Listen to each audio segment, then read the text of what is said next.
Hello everyone, कैसे हैं आप लोग? नमस्कार। मैं आज आप लोगों के साथ डिस्कस करूंगा सोशियोलॉजी का सीरीज़ जो कि मैं स्टार्ट कर चुका हूं। ये पहला लेक्चर है मेरा।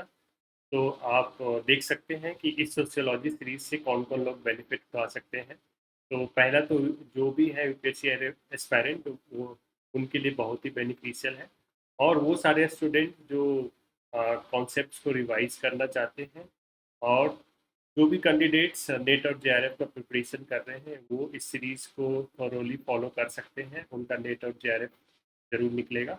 और स्टूडेंट जो मास्टर एमफिल और पीएचडी का कॉलेज और यूनिवर्सिटी का एंट्रेंस एग्जाम की तैयारी कर रहे हैं, चाहे डीयू का हो या फिर जेएनयू का हो, वो सारे लोग इस सीरीज को रेगुलरली फॉलो कर सकते हैं। ठीक है। तो मैं इस सीरीज को डिज़ाइन किया है यूपीएससी के सिलेबस के बेसिस पे। तो मैं सारे जो मेरा सिलेबस होगा इस सोशियोलॉजी सीरीज में वो जैसी ऑप्शनल का सिलेबस। ठीक है। तो मैं हर टॉपिक पे अराउंड 20 मिनट्स का वीडियो बनाऊंगा। ठीक है। तो आप वो सारे कैंडिडेट्स आप जो कि मैंने मेंशन किया इनके साथ आप वाइडली शेयर कीजिए, जो नीडी है, जो कोचिंग नहीं ले सकते हैं या फिर जिनको बहुत ज़रूरत है। तो ये मैं फ्रीली आपको ट्राई करूँगा कि पूरा सिलेबस को कवर करूँ। तो इस चीज़ को आप ज़रूर शेयर कीजिए और अभी तक आपने सब्सक्राइब नहीं करा तो प्लीज़ सब्सक्राइब कीजिए। ठीक है। चलो स्टार्ट करते हैं। तो पहला जो टॉपिक है यूपीएससी का 1A है। आपने अगर देखा होगा तो पहला टॉपिक है modernity, social changes in Europe and emergence of sociology. ठीक है। तो इसको हम लोग डिस्कस करते हैं। अगर आप टॉपिक को समझना चाहते हो तो पहले आपको मॉडर्निटी को समझना पड़ेगा कि मॉडर्निटी होता क्या है। ठीक है। और मॉडर्निटी बेसिकली आपको इस कॉन्टेक्स्ट में समझना पड़ेगा कि उस समय जब जब यूरोप था जिसमें मॉडर्निटी का स्टार्टिंग हुआ था तो क्या क्या सोशल चेंजेस हो रहे थे। ठीक है। एंड उसके रिस्पॉन्स में सोशियोलॉजी इमर्ज करा। तो ये देख सकते हो कि जो तीनों टॉपिक है एक दूसरे से रिलेटेड है। ठीक है। इसके बारे में मैं आपको डिटेल में बताऊं उससे पहले मैं आपको अपने बारे में बता देता हूँ। आप इस स्लाइड को देख सकते हो। ठीक है। ये मेरे बारे में है। मैं 2015 से सोशियोलॉजी से रिलेटेड हूँ। अभी मैं एम फिल सबमिट करके पीएचडी में इनरोल करूँगा। तो इस टॉपिक को समझने के लिए आपको 17th सेंचुरी को एम्फेसाइज करना पड़ेगा। सोशियोलॉजी में कोई भी कॉन्सेप्ट को समझने के लिए आपको तीन चीज़ की सबसे जरूरी ध्यान रखना होता है। वो होता है कि सोसाइटी कौन सी थी, इस कॉन्सेप्ट जब कॉन्सेप्ट इमर्ज हुआ तो उस समय की सोसाइटी क्या थी। ठीक है। हिस्ट्री आपको जानना पड़ेगा। ठीक है। और तीसरा कह सकते हो कि बायोग्राफी। ठीक है। ये कॉन्सेप्ट ये जो तीनों मैं सी डब्ल्यू मिल्स ने सोशियोलॉजिकल इमेजिनेशन बताया है। ठीक है। तो 17th सेंचुरी में थ्री मेजर कह सकते हो कि सोशल चेंजेस हो रहे थे। वो तो पहला ये था, फ्रेंच रेवोल्यूशन हुआ जो 1789 में हुआ। फिर इंडस्ट्रियल रेवोल्यूशन हुआ। ठीक है। और उससे पहले इनलाइटेनमेंट हुआ था।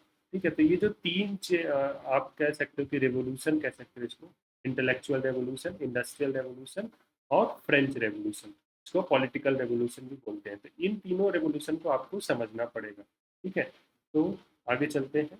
तो मॉडर्निटी को आपको सबसे पहले समझना है। मॉडर्निटी होता क्या है आपने कॉमनली सुना होगा, जैसे गाना है कि सर पे टोपी लाल जो भी है। ठीक है। तो बेसिकली आप देख रहे हो कि ड्रेसेस को बेसिकली ना जो वेस्टर्न ड्रेस है, ठीक है, उसको हम लोग देखते हैं या फिर कोई बंदा इंग्लिश बोल रहा होता है। ठीक है। इंग्लिश बोल रहा होता है तो तुरंत से हमें अट्रैक्शन जाता है उस बंदे पे। तो ये सब जो फीचर्स है बेसिकली आप कह सकते हो कि कहीं ना कहीं मॉडर्निटी से रिलेट किया जाता है। जो कॉमन पार्लेंस में हम यूज करते हैं कि ये बंदा कितना मॉडर्न है, इंग्लिश बोलता है, वेस्टर्न क्लोथ्स पहनता है। ठीक है। एक यूनिक स्टाइल है इसका।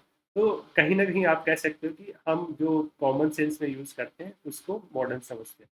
बट अगर आप देखोगे सोशियोलॉजी का जो ऑक्सफोर्ड डिक्शनरी है उसमें मॉडर्निटी का डेफिनेशन आप देखोगे तो उसमें देखोगे कि इन्होंने बोला है कि एक ऐसा स्टेज था जब मॉडर्निटी को आप स्टार्टिंग अगर इमरजेंस ढूंढना चाहोगे तो the stage in the history of social relation. ठीक है। Which was in end of 18th century. तो उस समय क्या हुआ था, उस समय डेमोक्रेटिक रेवोल्यूशन जो कि फ्रेंच रेवोल्यूशन हो चुका था और इंडस्ट्रियल रेवोल्यूशन हो चुका था। ठीक है। तो उसके कारण जो सोशल कह सकते हैं जो न्यू सोसाइटी आया जिसमें न्यू सोशल रिलेशन आया तो उसको ये बोल रहा है कि मॉडर्निटी था। ठीक है। और उसके रिस्पॉन्स में कह सकते हो कि मॉडर्निटी के रिस्पॉन्स में या फिर जो सोशल चेंजेस यूरोप में हो रहे थे उसके रिस्पॉन्स में एक डिसिप्लिन का इमर्ज हुआ, उसको बोलते हैं सोशियोलॉजी।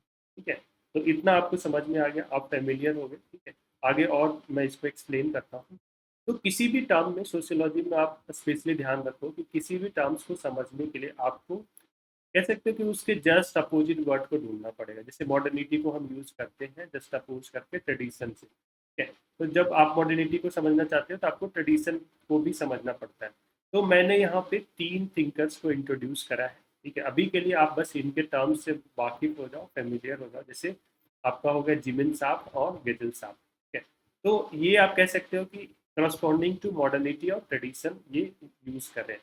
उसी तरह से डरखाइम था, उन्होंने बोला कि जो मॉडर्न सोसाइटी है उसमें क्या हुआ कि जो कह सकते हो सोलिडरिटी और यूनिटी है वो चेंज हुआ है। ठीक है, तो उसको उन्होंने बोला कि कह लो मैकेनिकल सोलिडरिटी, जो आपका ट्रेडिशनल सोसाइटी था, जो पहले का सोसाइटी था उसमें ट्रेडिशनल सोलिडरिटी था, और अभी के सोसाइटी में क्या है, ऑर्गेनिक सोलिडरिटी है। आपको फीचर्स पता है कुछ कुछ कि अभी के सोसाइटी में क्या क्या होता है, तो आप कमेंट में लिखिए इसको। ठीक है, और तीसरा जो थिंकर बहुत ही रिलेवेंट है मॉडर्निटी के कॉन्सेप्ट के लिए, वो है आपका वेबर, मैक्स वेबर।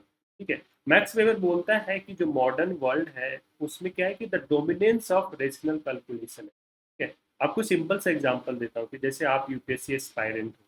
ठीक है, तो आपने ये जो आपने एस्पिरेशन को अचीव करने का सोचा है, तो आप क्या करते हो कि एक रेशनल कैलकुलेशन करते हो कि मेरे को 8 आवर्स डेली पढ़ने होंगे। ठीक है, और एग्जाम में बैठना होगा and then I will be selected as a IAS officer for example में। ठीक है, और फिर आईएएस बन के आप क्या करोगे, एक ऑर्गेनाइजेशन में काम करोगे।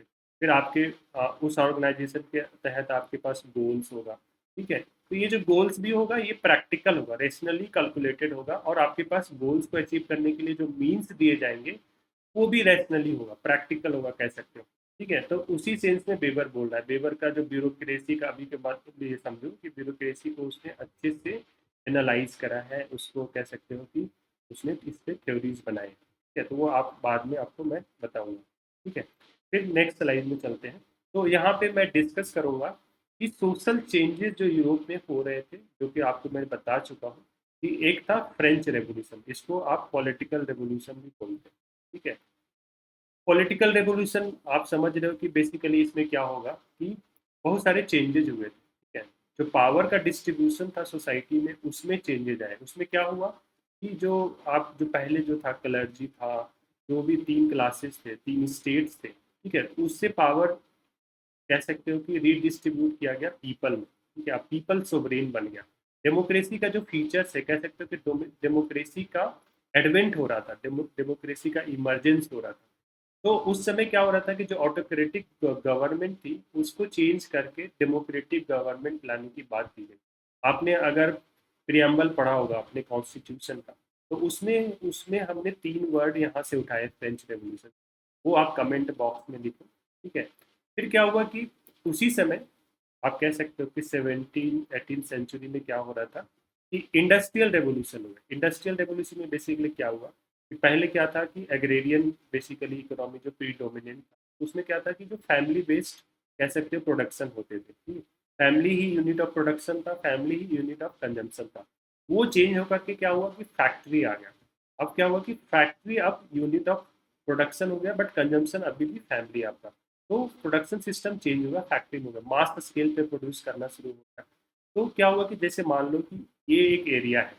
ठीक है, यहाँ पे आपने एक फैक्ट्री लगाया, तो इसके क्या होगा कि जो रूरल एरिया में लोग रह रहे थे पहले से, ये लोग माइग्रेट करके यहाँ पे गए, क्योंकि यहाँ पे आपको जॉब की अपॉर्चुनिटी बढ़ गई। तो यहाँ पे क्या हुआ कि फिर ये एरिया एक्सपैंड करना शुरू हो गया, क्योंकि बहुत सारे लोग माइग्रेट करना शुरू हुए।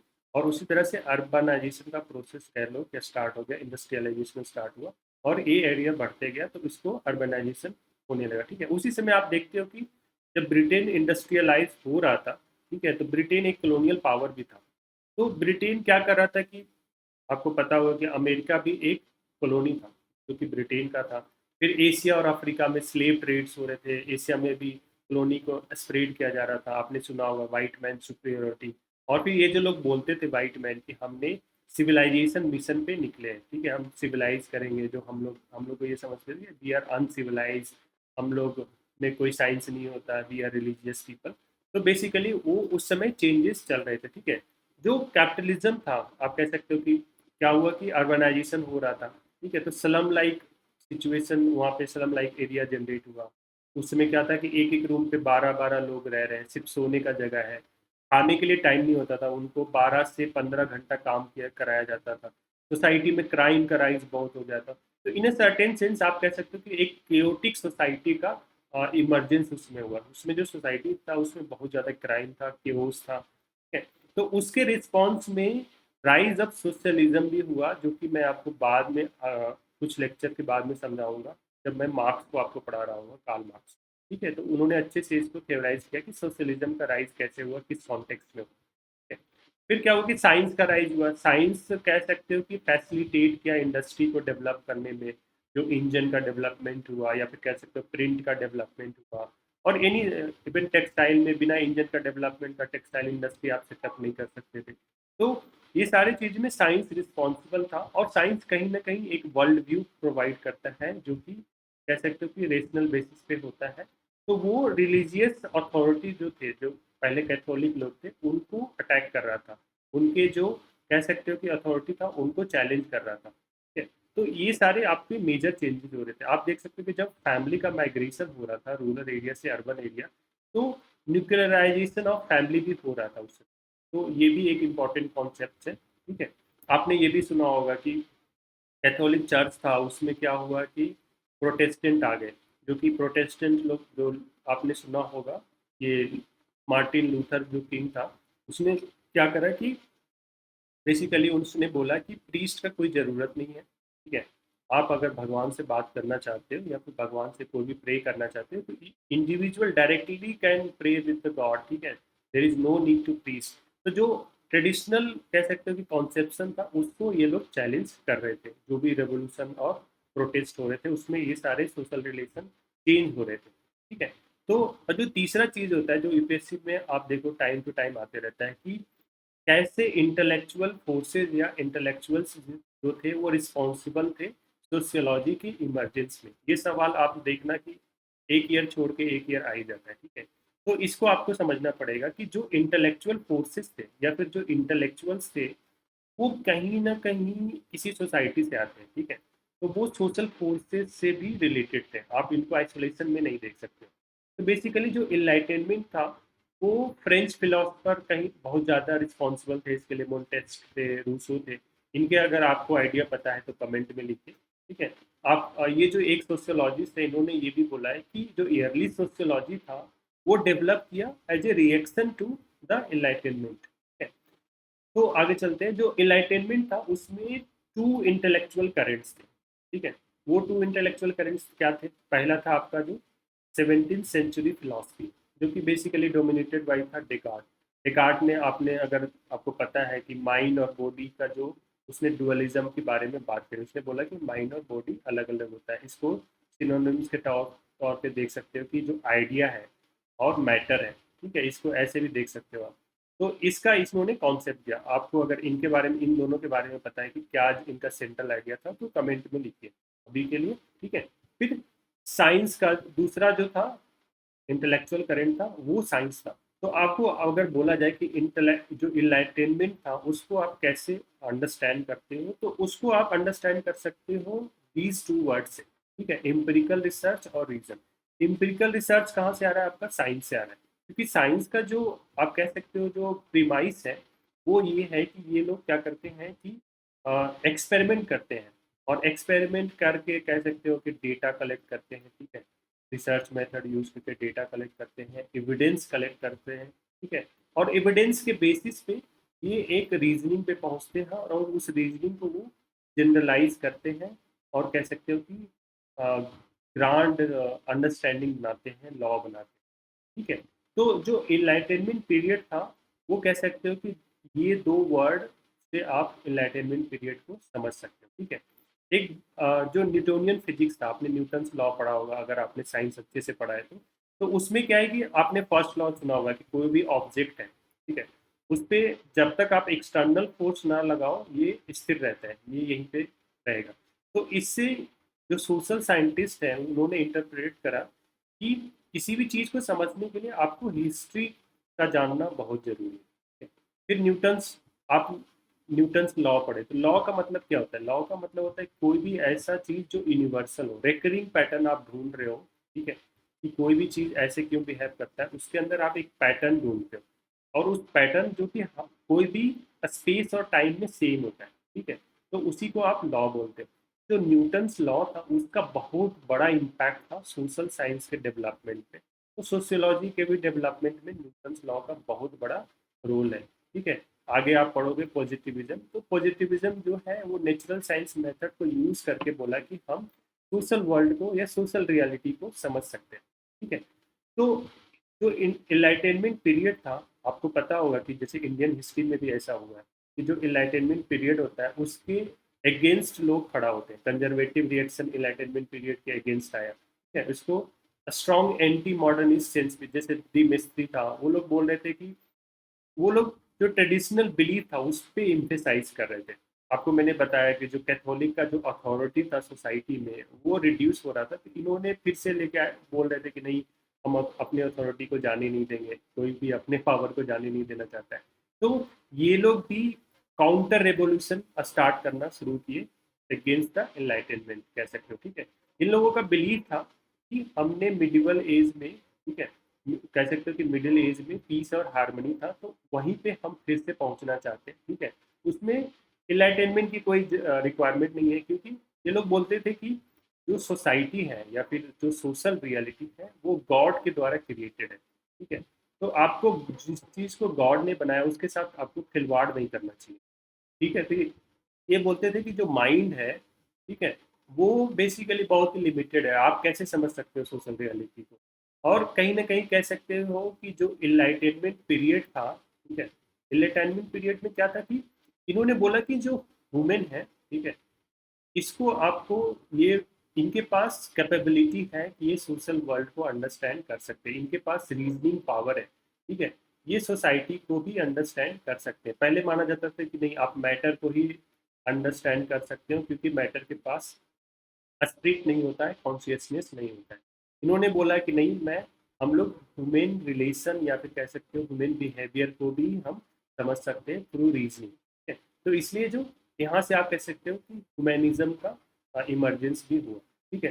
तो आपको कोई भी क्वेरीज है, कोई भी आपको सजेशन देना है या फिर कुछ आपको बताना है, ठीक है, तो आप कमेंट बॉक्स में लिखिए, ठीक है। आपको अच्छा कैसा लगा ये लेक्चर, और you can follow me at Twitter and Instagram. मेरा यूजर आईडी है वाना भी संतोष। वहाँ पे भी आप मेरे को क्वेश्चन पूछ सकते हो, कुछ क्वेरीज पूछ सकते हो। तो hopefully, thank you so much guys. मेरे को लगता है कि आप लोगों को इस लेक्चर से बेनिफिट होगा। तो please subscribe this channel. Okay, thank you so much guys.